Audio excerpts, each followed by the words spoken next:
জনপ্রিয় নির্মাতা মোস্তফা কামাল রাজ পরিচালিত ধারাবাহিক নাটক এটা আমাদেরই গল্প এখন দর্শকের আবেগের কেন্দ্রে।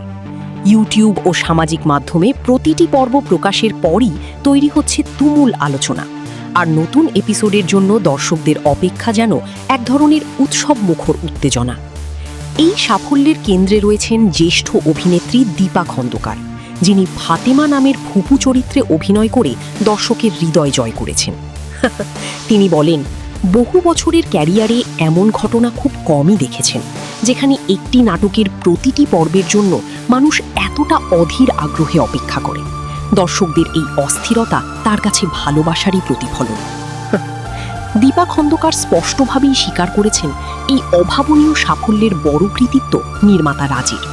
তিনি বলেন, শুরুতে তারা শুধু ভালো কিছু করার চেষ্টা করেছিলেন, কিন্তু সেটি যে এত বড়ভাবে মানুষের হৃদয়ে নাড়া দেবে তা কল্পনাও করেননি। দর্শকদের প্রতি তার কৃতজ্ঞতা যেন বারবার ফিরে আসে কথায়। সবচেয়ে স্পর্শকাতর অংশ আসে যখন তিনি নিজের ব্যক্তিগত জীবনের এক অপূর্ণতার কথা তুলে ধরেন। বাস্তবে ভাই না থাকায় কখনো ফুপু হতে পারেননি, কিন্তু এই নাটকের মাধ্যমে তিনি পেয়েছেন জাতীয় ফুপুর স্বীকৃতি। সামাজিক মাধ্যমে ভক্তদের মন্তব্যে ভরে যায় তার ইনবক্স। এমন ফুপু যেন প্রতিটি ঘরে থাকে। এই ভালোবাসাই তাকে নতুনভাবে অনুপ্রাণিত করছে। বর্তমানে 46টি পর্ব পেরিয়ে নাটকটি আরও গভীর হয়েছে। ইন্তেখাব দিনারের সঙ্গে তার অনবদ্য রসায়ন গল্পের নতুন মাত্রা যোগ করেছে।